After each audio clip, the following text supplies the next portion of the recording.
set up for you tonight, this afternoon, that will scare the hell out of you. I was going to say something else to start with an F. 2 pages of dialogue, so that's about as good as it gets before the digital age. It's true.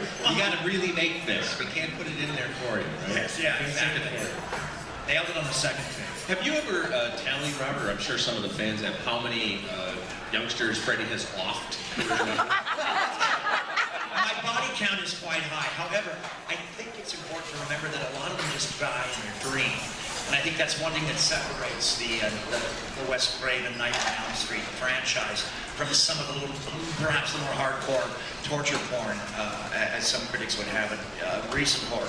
Some of the kids just die in there. It's just it's an imaginary death. It's in a dream, so they're not really dead. That's your alibi? That's my alibi. Although I think my favorite kill was Bill Nighy, the great actor, the great British actor, from Pirates of the Caribbean. I killed him in my sort of hammer version of Phantom of the Opera on location in Budapest in a Turkish bath, and he screamed like a little girl. Oh dear God. All right, so when you first got this role, this is kind of an interesting. I think this joke's over. It's taking the chicken wing. I gotta be really honest with you, it's very hard to take Freddy Krueger seriously when he's got a chicken wing on his blade. But now he's got just the gristle, and it looks like he may have visited somebody in their dreams about an hour ago. It's a little bit of Lawrence Fishburne there, I think. Let me ask a question about this. How does this get past TSA? What? No, this isn't mine. This is one of my hands. Did you take it out of one of the... No, I can't, this is either on the manifest as a theatrical prop or it's a weapon. And I got stopped at the border years ago coming across from Windsor, Canada into Detroit. And all these sort of Dudley Do-Right, Mounties were having none of my celebrity cab.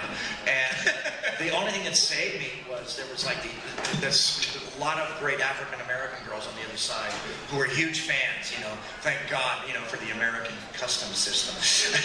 They let me. 30 minutes, Freddie, let him go, let him go. Come on, Freddie, come on in. They never distinguish between the actor and the character. No, it's just Freddie, let him in. Let him in, he's ours, national resource. That's just fun, Freddie. And let's face it, who are you going to hurt? All right, hold on one second. We're going to do traffic weather first in the 5s and back with the great Robert Englund, Freddy Krueger, live from the Halloween show at the Hard Rock Cafe downtown Chicago.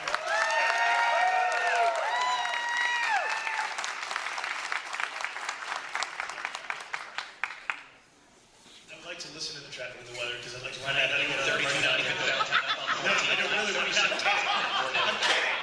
You guys taking me so seriously. Do you want to hear the traffic and the weather? No! What's wrong with you people? That is a mixed crowd right there. I know. All right, hold on. We're coming back. This is great.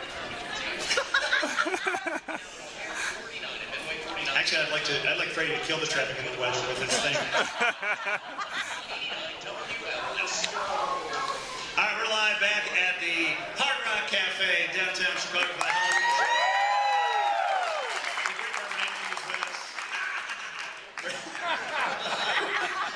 Freddy Krueger. my mother, my sister. So let's talk about 30 years ago when you first got this, right? You were on a show called V, right? You were on a TV show that had an international exposure at that point. Richard, back in the day, you didn't go back and forth from movies and television, and I was an independent. Promise. It's a promise. Yeah. Pretty good. So we'll come out and if you guys going to get pictures, or I don't know if they've got little cards or something for us to sign. But you don't need pictures are better. You guys have your phones. We'll be coming out, throughout during these breaks when the bands are playing. We just had to get everything sort of set up during the first one here. And an amazing show, as I say. Chris Titus, for those who know him, it's going to be amazing. And for the Medal of Honor recipient, we're going to run a little piece of video. It's going to run also on the radio, which is really hard to see on the radio. But it's still good. I mean, people will be staring at their speakers for this. That explains a little bit about Captain Swenson and how he got where he is today, the fact that he's still with us. And here's Christina coming in. Christina, come on up. She stopped like she was some crazy. Oh, look at this. Can I get a picture? No. Coming in, and so she, everybody will be coming out. We'll do all of those kinds of things, and hopefully Christina. Yeah, I'm almost sad that we didn't let her do the traffic and the weather first on the fives because I really think it's her second best thing. I'll say, take it away. Here we go. Life is a mystery. Everyone must stand.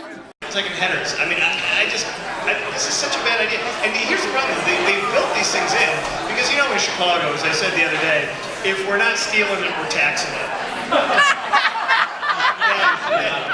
They built these things into the ground so that people wouldn't actually steal the actual divvy bike stations. Because I'm gonna tell you something right now.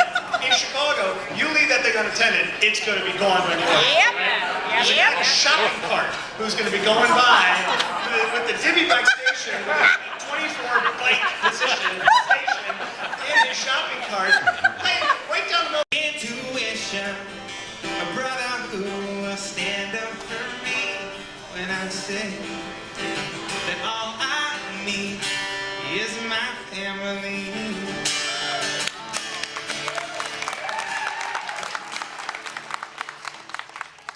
When my life goes through change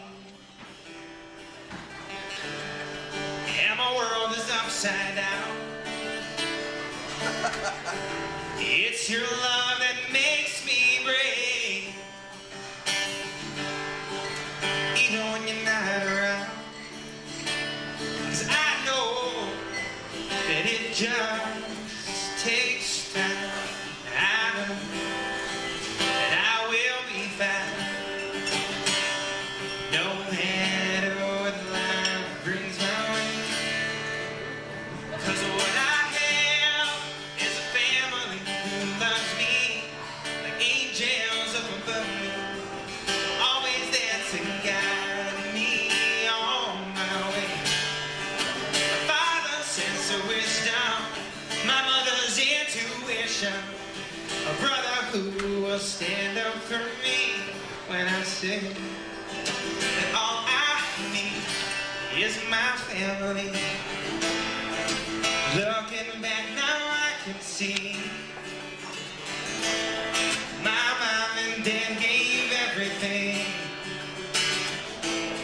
One day I'll have my own, and I hope I do after what you show. 'Cause I know that it just takes time, and I know that I will be fine, no matter what life brings my way. 'Cause what I have is a family who loves me, the angels up above me, always there to guide me on my way.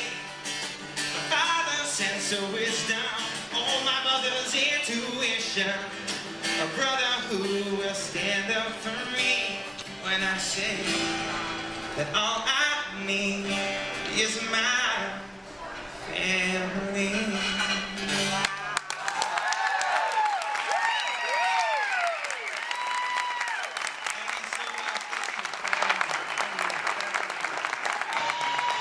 Oh, well, I do this because it'll be. This is the silver loudmouth, as Jim would call it. This is the vodka martini. After two, God knows what you're going to say. It really just it's the way your vodka of choice, whatever it happens to be. That's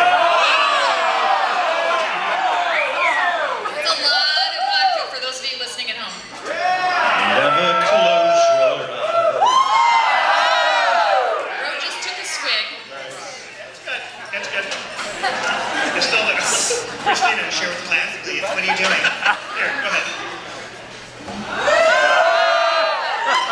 Let's find a picture in she's wearing a pirate costume and swinging out of a bottle. It's very good.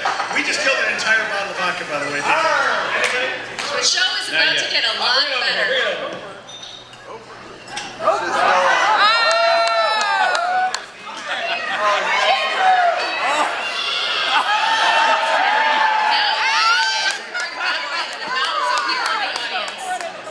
Actually, kind of a religious experience here. Did you notice? Yeah, that's true.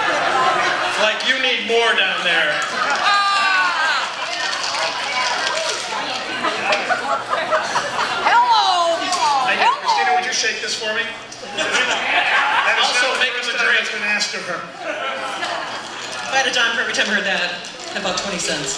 All right, and then we pour, and then we toast. Now everybody have their drinks. Is everybody ready to go? Drinks in hand, very important to have, because this is the picture. Who's going to be our photographer up here? All right. This is the wettest bar ever. This is under Christina's shirt.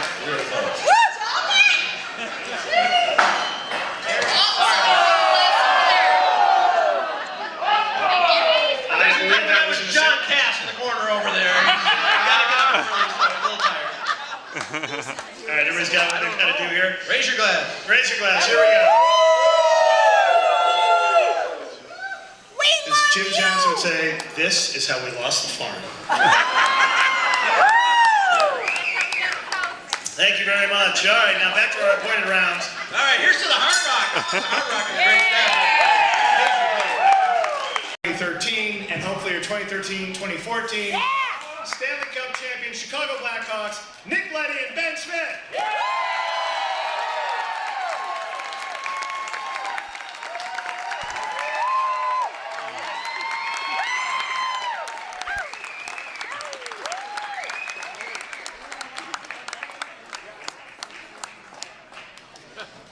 I was shaking her hand backstage, and these guys are actually very muscular, so they scared the hell out of me.